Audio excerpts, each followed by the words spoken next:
भाग 15। काल के कंपन और प्राचीन चेतावनी। रागिनी में अर्जुन की धुन एक मधुर रहस्य बन गई थी। रिया हर दिन अपनी बेटी में अर्जुन के कुछ अंशों को महसूस करती थी, कभी उसकी पसंदीदा धुन में, कभी उसके शब्दों में और कभी कभी उसकी आँखों के चमक में। ये एक कड़वा मीठा सच था जो रिया को सांत्वना भी देता था और अर्जुन के खोने का दर्द भी ताज़ा करता था।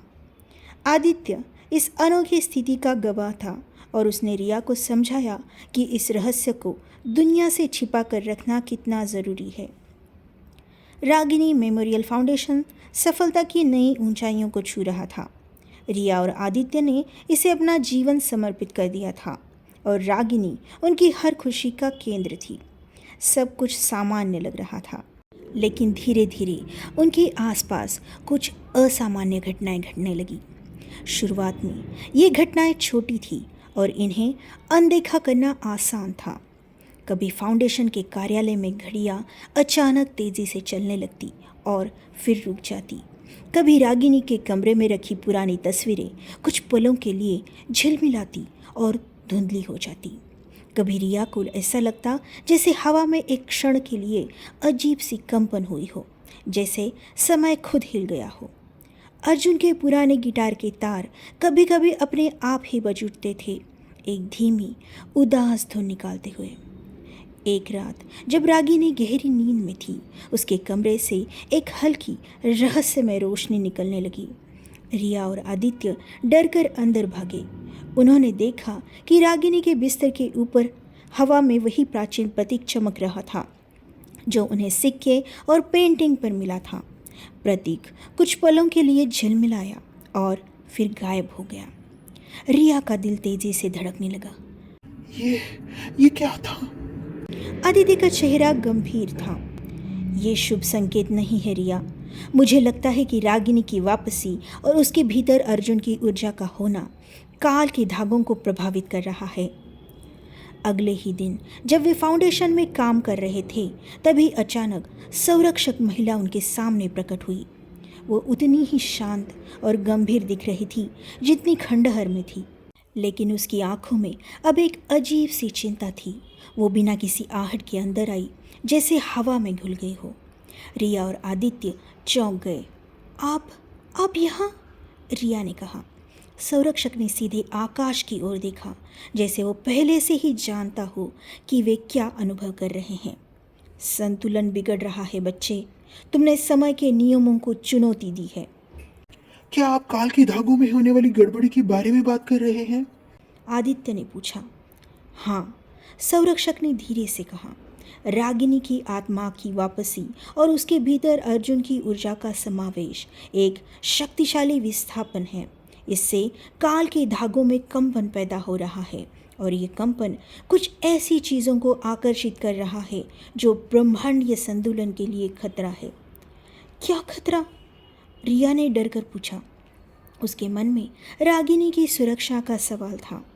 एक प्राचीन संस्था है जिसे टाइम वॉचर्स कहा जाता है, संरक्षक ने खुलासा किया। वे काल के धागों में होने वाले किसी बड़े असंतुलन पर नज़र रखते हैं। उनकी प्राथमिकता केवल संतुलन बनाए रखना है, भले ही इसके लिए कितनी भी बड़ी कीमत चुकानी पड़े। रागिनी की वर्तमान स्थिति उनके लिए एक बड़ा असामान्य है। क्या वे रागिनी को नुकसान पहुंचा सकते हैं? रिया ने घबरा कर पूछा। संरक्षक ने सीधे रिया की आंखों में देखा।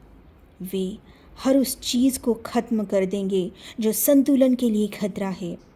रागिनी की ऊर्जा, जो अब दो आत्माओं का मिश्रण है, उनके लिए एक अस्थिर तत्व है और अगर वे उसे नियंत्रित नहीं कर पाए तो वे उसे मिटा भी सकते हैं।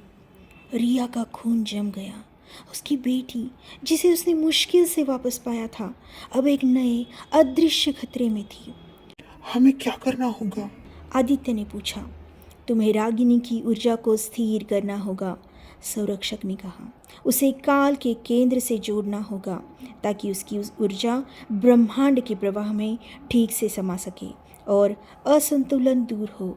लेकिन टाइम वॉचर्स तुम्हें रोक सकते हैं। काल का केंद्र? रिया ने दोहराया। क्या ये वही क्रिस्टल है जो खंडहर में था। हाँ, लेकिन उस तक पहुंचना आसान नहीं होगा, संरक्षक ने बताया। तुम्हारे हर कदम पर टाइम वॉचर्स की नज़र होगी। वे तुम्हें उस केंद्र तक पहुंचने से रोकने के लिए किसी भी हद तक जा सकते हैं। संरक्षक ने उन्हें एक प्राचीन धूल भरी किताब दी।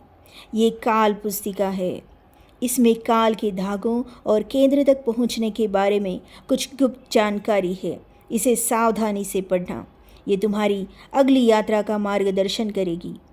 संरक्षक ने एक अंतिम चेतावनी दी।